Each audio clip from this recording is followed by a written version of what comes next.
Okay, friends, what a day. This is so cool. We have so many great conversations.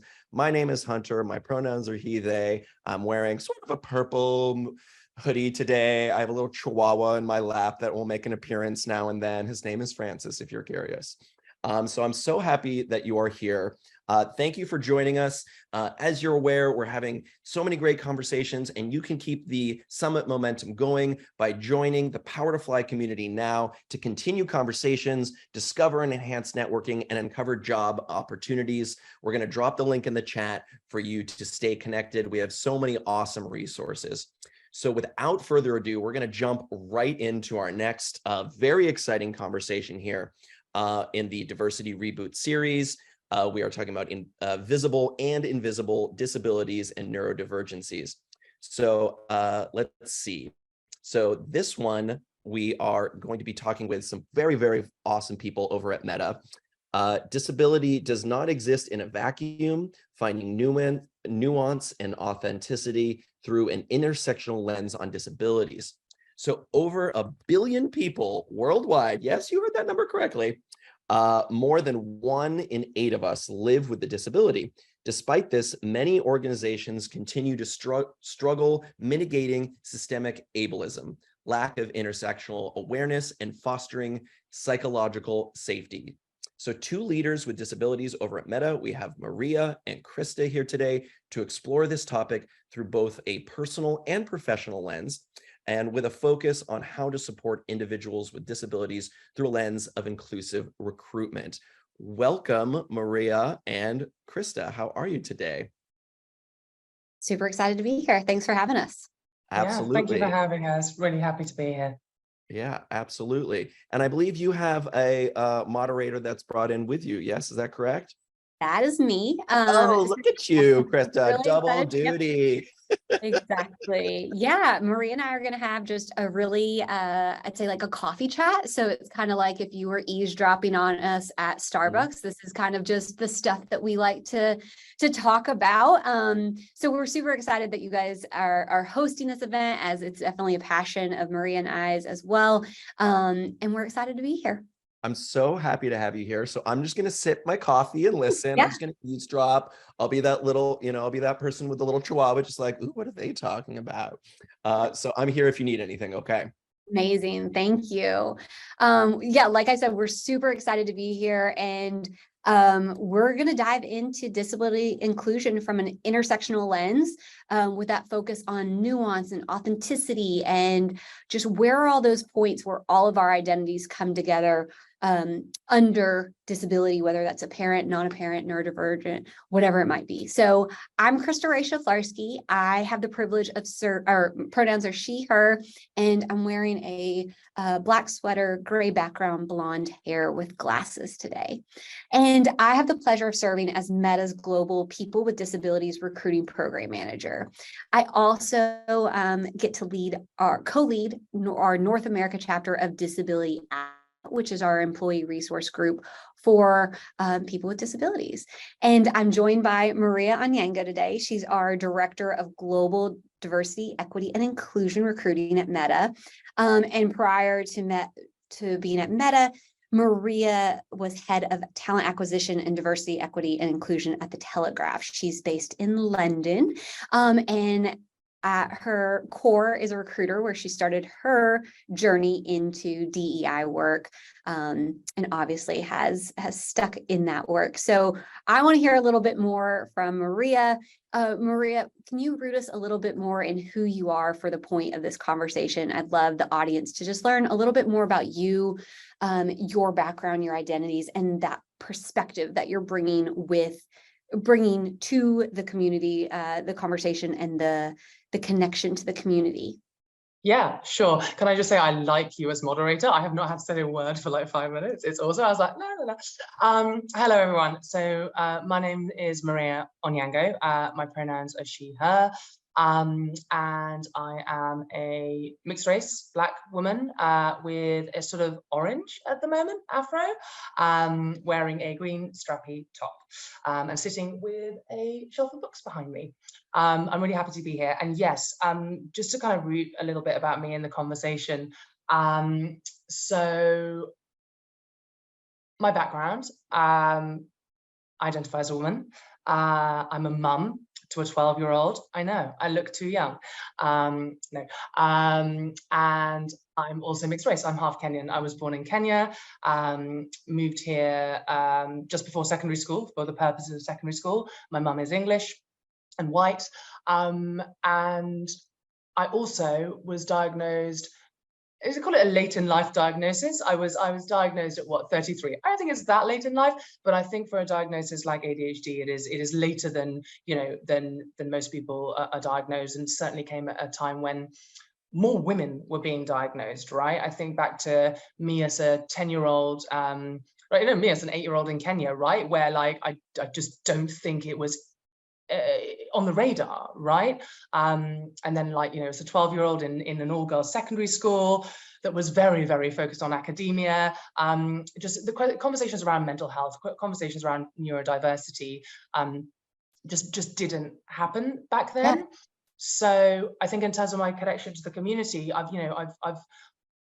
came at DEI and working in diversity and inclusion from the perspective of like quite a large amount of privilege, right? Which I think I still hold. Whereas, you know, as a woman, I've been afforded quite a few opportunity. As someone born in what we might consider like a third world country, or I would disagree. I've had a lot of opportunity, you know, to sort of move across borders. And as a Black woman, you know, the education that I've had, etc. I thought, you know, it's part of my responsibility to like push that ladder down, right? And to use that privilege to do something good with it. And so it was a shock. Not a shock, a surprise, not a shock. I don't know what it was when I was diagnosed. I'd been seeking that diagnosis. It had taken more than a year through the UK's national health system, but it really it rocked my sense of who I was and my place in the world and what it meant to be me. So that's been a journey over the last kind of couple of years, is getting back to me. And I want to talk about the journey today, starting with intersectionality. So people with disabilities are the most diverse intersectional group of human beings on the planet. Additionally, 70% of disabilities are not apparent, meaning that, you know, unless you disclose or share, someone might not know. And so I think what's fascinating about your story is that you have, up until 33, you kind of had your identifiers. You're like, I'm a woman, I'm a mom, I'm Black, I'm British. And then you get a diagnosis, and now you're like, okay, I'm disabled. Like, what does that mean? What does this term mean? How am I reclaiming language? So I want to talk about the intersections of all those experiences, because while I also am female with ADHD, I don't have the complexity of another layer of race added on in terms of the standards by which most medical institutions have typically spent and put most of their resources, right? And so just some different things. So I want to talk about that a little bit and just learn about where do you see the intersection points and what relationship have they shared with each other around disability, race, gender, how have those come together, how those impacted you? Can you kind of take us through those points of intersection? Yeah, sure. It's a really interesting one. And this is genuinely the kind of stuff we talk about at desk. Like, we're a diversity team, so this is what we get into. So I think I'll start with just the fact that we're talking about disabilities, right? And I think some people with neurodiversity, whether they're on the autism spectrum or with ADHD, don't think of themselves as having a disability, right?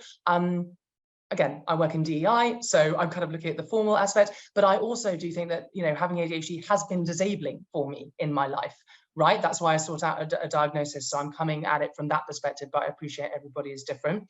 In terms of mental health, I think it's really interesting, right? So I've been in and out of therapy, and I'm going to TMI because I think that's what this kind of conversation is about.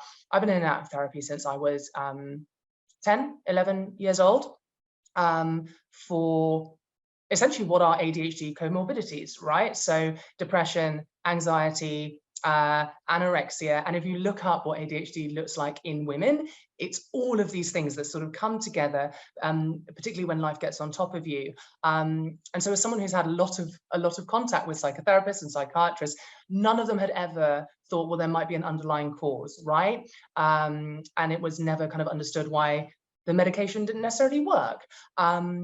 And I think that's very interesting, like added to the fact that Within the Black community, right? I know in the US, Krista, you were saying that, there can be a mistrust of the medical community. And also, to be honest, in the US, I think it's just like, do you have the money to engage with the medical community for something that isn't about to immediately kill you?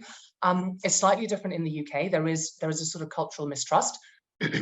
I didn't have that, right? I was in front of the medical community pretty regularly from, the age of like 10 to probably about 22, and it was never picked up. So I think there's also something within the medical community. I know in the US that that folks from ethnic minority communities, whether that's Black, Asian, Hispanic, are underdiagnosed in comparison, and the same is true within the UK. There is a failure of healthcare provision for people that don't fit the mold. And a lot of what we have here is the DSM-5 criteria for ADHD is built with, I don't know, a 12-year-old Caucasian boy in mind, right? That's what it's describing. So I think people also, medical professionals are more likely to diagnose women and Black women with more stereotypical diagnoses like depression. Women get anxiety a lot, right? And they may have anxiety and it may be just that, or it could be a comorbidity. So there's this whole ecosystem that was put in place well before we all came along, that has kind of assumptions and expectations of what you are. I know that, kids are in school, right? There are teachers there who are referring some kids and not others. I think generally in the UK, young Black kids are more likely to be seen as disruptive rather than, oh, there might be something going on here.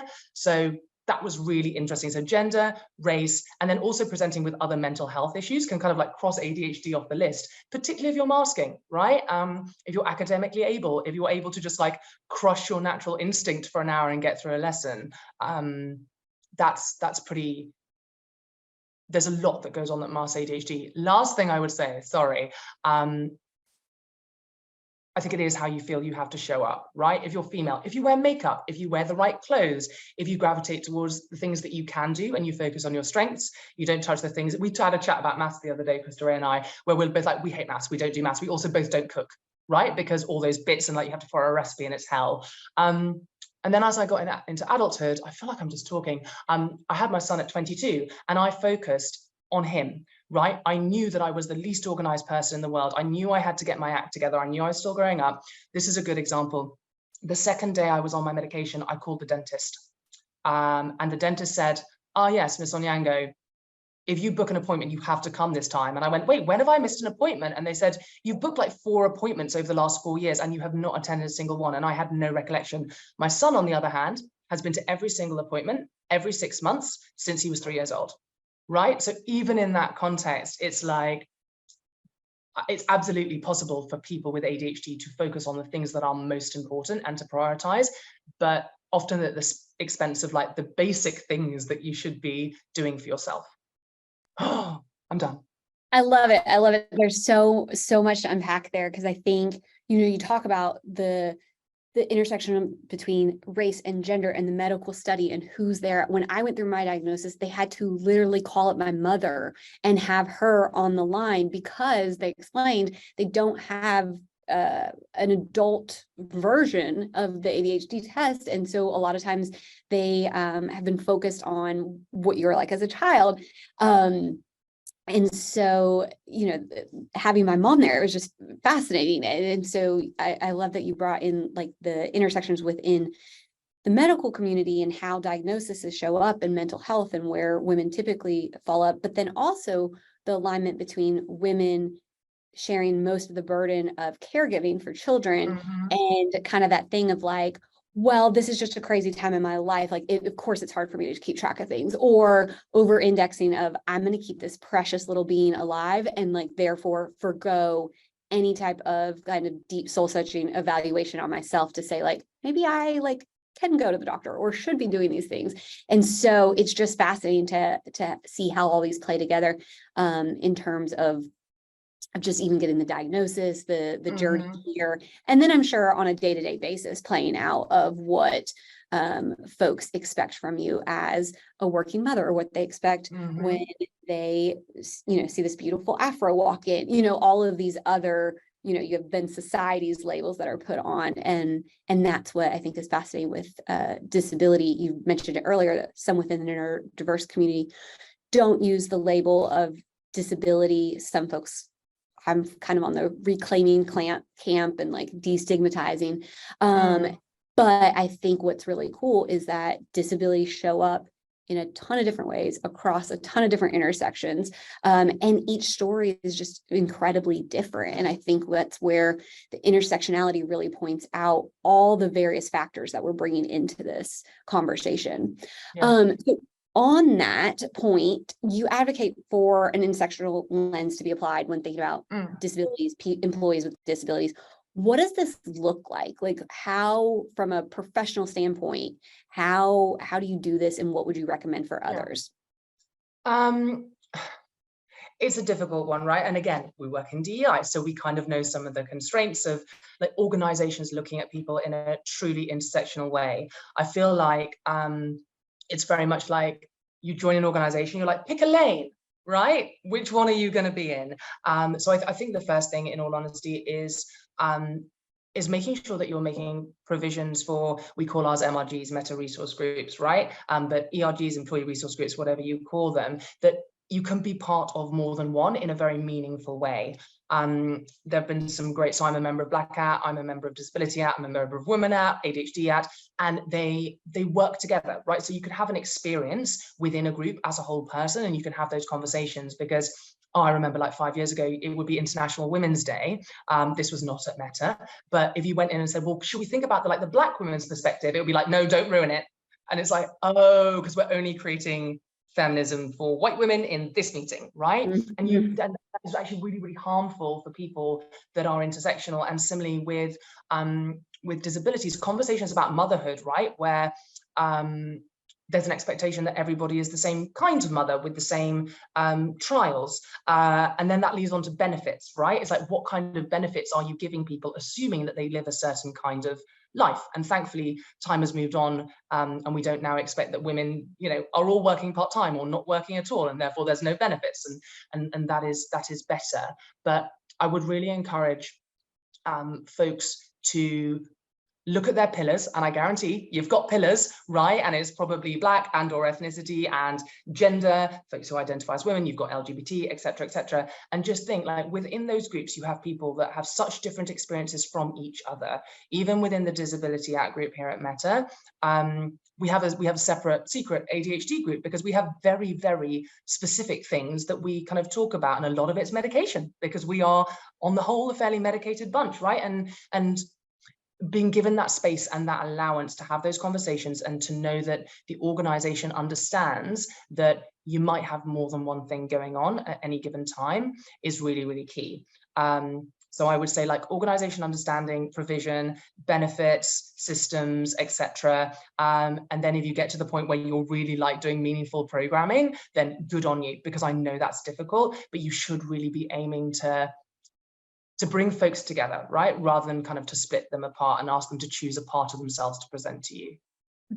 And I think that also it comes within organizations, but also even in the community, like voices of color within the neurodivergent community have not always held the microphone. So I think there is that responsibility of us that are building those communities to make sure that we have the perspectives and we have different voices to be able to bring that intersectionality of why your lived experience is different than my lived experience because of these other layers. So I love that encouragement for the orgs, but also on us, like as we're building this community, because there are people that 30 years could not have an open conversation with like this at work without the risk of getting fired. And so we have to make sure we're including everyone. So love that.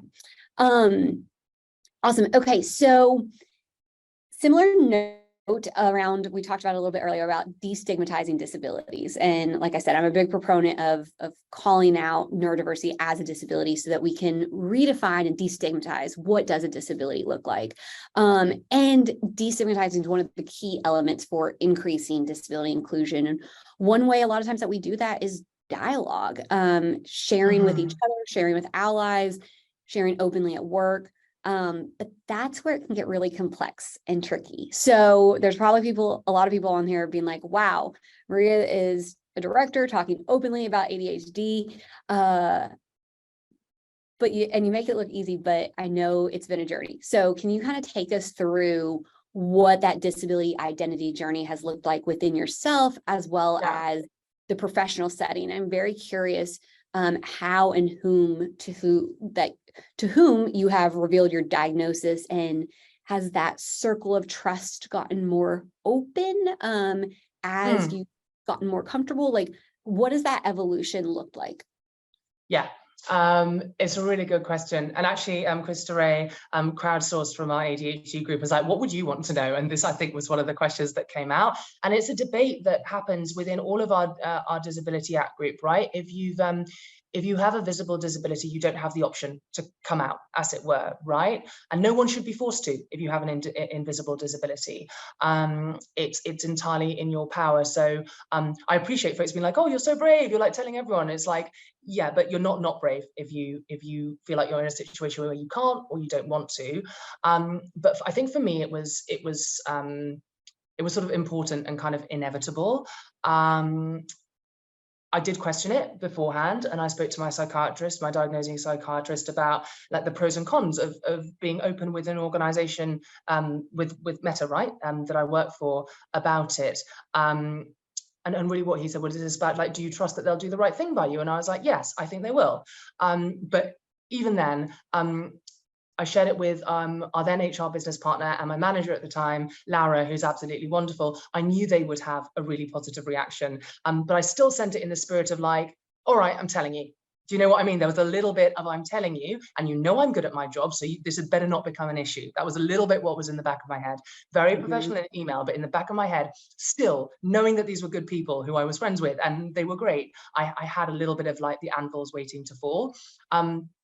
And I sent this really long email that said, I don't need any accommodations, because actually the way that we work, it turns out is actually quite good, because we document everything and meetings are recorded. And, you know, it's quite good. There's some stuff that could be better, but it is really, you know, I'd had a positive experience. And they came back, they were like, oh my God, thank you for telling us. Do you need accommodations? I was like, thanks for asking again, but no. And that kind of initial interaction, and then Laura saying, well, do you want to tell people? I was like, I'll take it at my own pace. And then I started to really see what is it? Is it a need, right? But just that I'm the sort of person, I will talk about anything. And then kind of having that confirmation that it would be okay. I was like, I think people do need to feel like someone senior with ADHD, with this condition, is standing up. We've had brilliant senior managers, you know, and directors and VPs who have been deaf or, you know, had different disabilities, but I hadn't seen one with ADHD. So I thought it was the right thing to do, and that I'm the sort of person who can handle and is quite comfortable doing it. And every time I talk to people, I got the same reaction, right? Which was, oh my God, thank you for telling me. What do you need from me? Which was brilliant. So I think in terms of what influenced me, trust. You have to have an amount of trust. You'll never have 100% in any organization or in any friend to react in the right way, but trust is a really key component. And I think what you're saying is like, it was authentic to you. Like you share about your life, you share who you are, you're pretty open. I know. So it would feel, I'd say, out of character to leave this part out, and being able to open up at work, I'm sure made you feel like you were truly bringing your whole self to work. And fun fact, Maria is actually my manager. Yes. And I just have to say, like, her openness allowed me to, one, just learn more, and kind of was, I'd say, like a huge part of me opening up, talking about it, diagnosis, all of the journey, because to your point, I did see senior leadership, and I was like, I saw senior leadership, but I also just saw other women talking about it. So I know that it's made a huge impression on a lot of folks. So thank you. On the topic of authenticity, since we started to dabble in there, we talked about bringing your whole self to work. So how do you show up? How do you explain your quote unquote ways of working to your direct reports, to your managers? Like, what does that conversation look like? I need you to answer this as well. We talked about this, but like we had a little prep session. I was like, You have to keep me honest, because like I think sometimes as a manager, your perception of what you're doing is much more organized than what you're actually doing.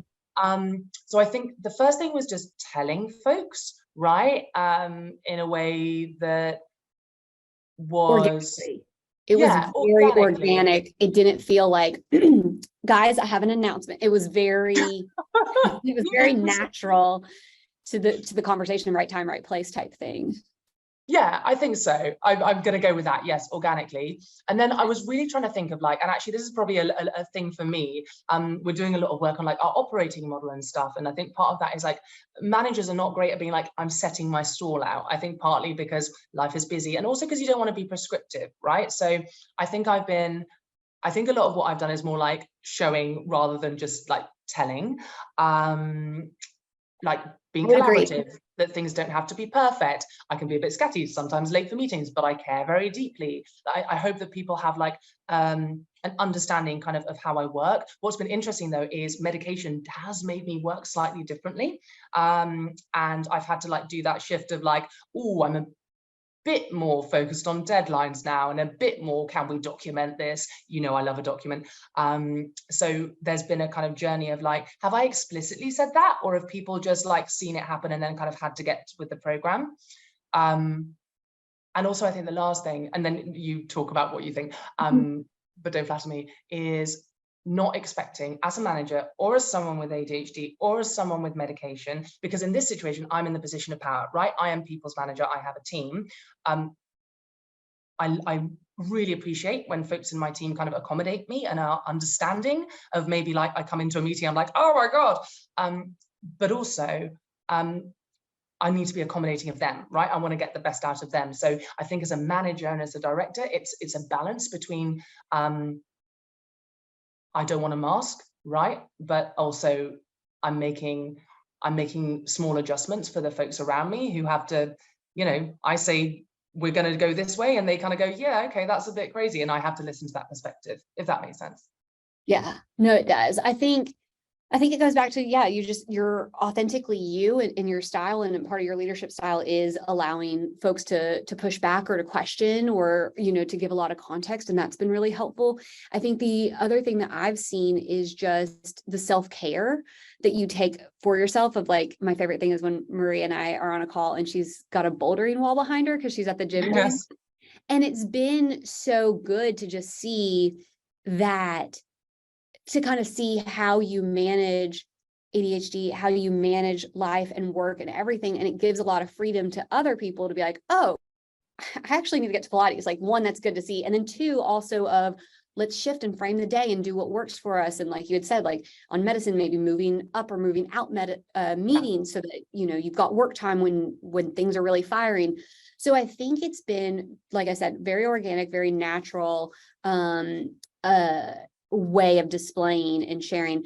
I know we've only got a few minutes, but I know what you're going to ask me to say. I want you to share the puppy story, because I think we've talked about downward, how you present to your team and to others, but you also get to hang out in rooms with really senior people, and the ADHD mask doesn't come on there anymore. So can you tell us the puppy story? It really shocks me that they let me like talk to senior people. I remember having a manager, this was a few jobs back, who was like, you need to think about your corporate brand, like maybe wear a blazer or like don't crack jokes in meetings. I was like, oh, that's going to be hard.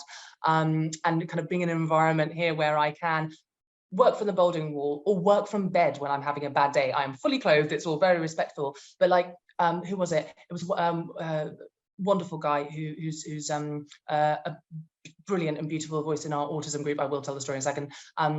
Shared an article with me about spoons, right? When you have a disability of any type, you have a limited amount of spoons in your arsenal. Sometimes I do not have enough spoons to like go into the office or to put makeup on, and I need my spoons to do my work. And I don't care how people get their work done. I really don't. When you want to do it, how you want to do it, how you want to structure that. I care that it's that you're doing it in a way that is not getting rid of all of your spoons, so then you don't have time to hang out with your family in the evening because you are exhausted. I will do the dog story. So I was in Menlo Park, which is Meta's like head office, big campus, and I was doing a presentation with our VP of DEI, Ilana, to all of our global recruiting directors and VPs, and it was on DEI and what we're doing, and I was going really, really well. I was very excited.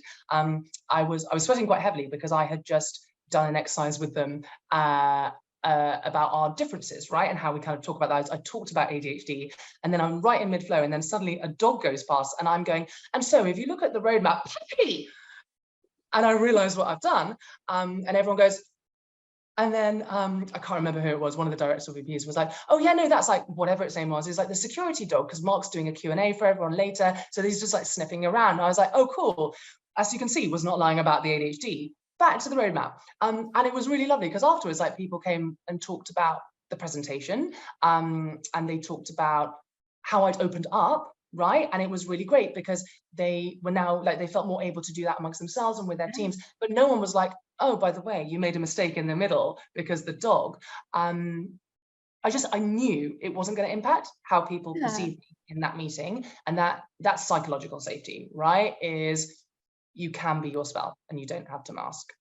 It's huge. I think we've run out of time. I think I could go on and on forever, but thank you, Maria. Thank you, Power to Fly. We appreciate it. And thank you so much to as Maria shouted out, our ADHD group who submitted some of these questions. We love having that open culture to be able to take some of this and pass it on to you guys. So we hope that you enjoyed it, and we'll be in touch soon. If you like what you heard and you want to come hang out with Maria and I and get paid to do it, check out our jobs at metacareers.com. We're hiring and we'd love to see you, as we are very, very accepting and open to all disabilities, as you can see. So until next time, thanks y'all.